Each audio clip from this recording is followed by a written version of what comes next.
Well, folks, this video is actually going to trigger a lot of people because Nick Reiner could actually use his parents' money to fund his legal defense. Now, before I continue, remember, everyone's innocent until proven guilty.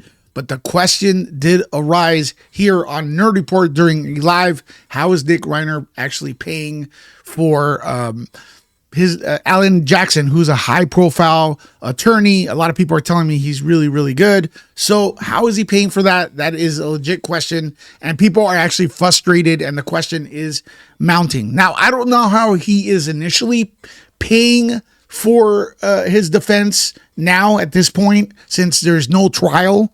But I will say this, there is a thing called the Slayer rule from what I understand. And then again, I'm not a lawyer. I'm not an expert. I will have a video right now. I'm going to react to someone who knows a little more than me, but I don't know how this applies here or how it's going to work. But the Slayer rule, what is it? From what I understand, the Slayer rule is if you purposely or someone purposely ends someone, then they don't have the right to those people's inheritance. It was applied during the Menendez trial, for example. All right. Their parents' estate was worth $30 million, but since Lyle and Eric Menendez were found guilty, they did not inherit that.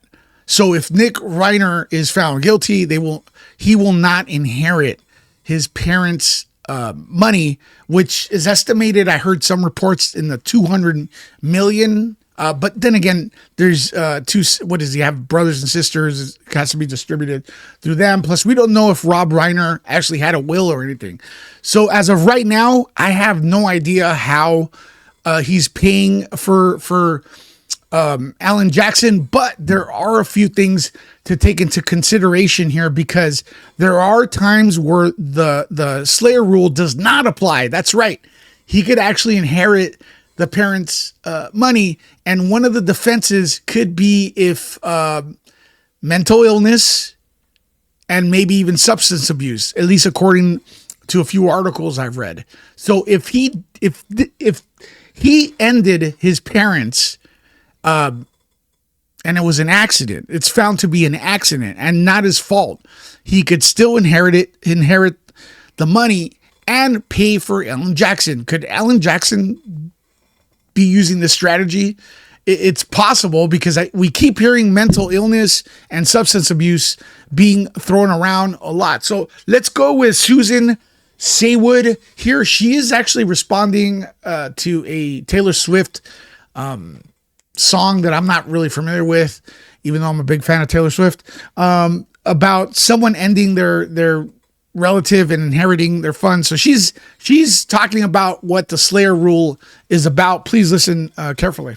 Well, today's video was inspired by the new Taylor Swift song, Anti-Hero, in which she sings that she dreamed her daughter-in-law killed her for the money that she left them in the will. Under the so-called Slayer statute, this would not work out so well for the daughter-in-law. The Slayer law prohibits someone from profiting from their crime. It has its roots in ancient law and in common law, but in addition, all 50 states have enacted legislation that codifies the Slayer statute in their states. Massachusetts, interestingly enough, was one of the last states to enact legislation regarding the Slayer law, and this happened in 2003. And the Massachusetts legislation is, in fact, somewhat controversial, because not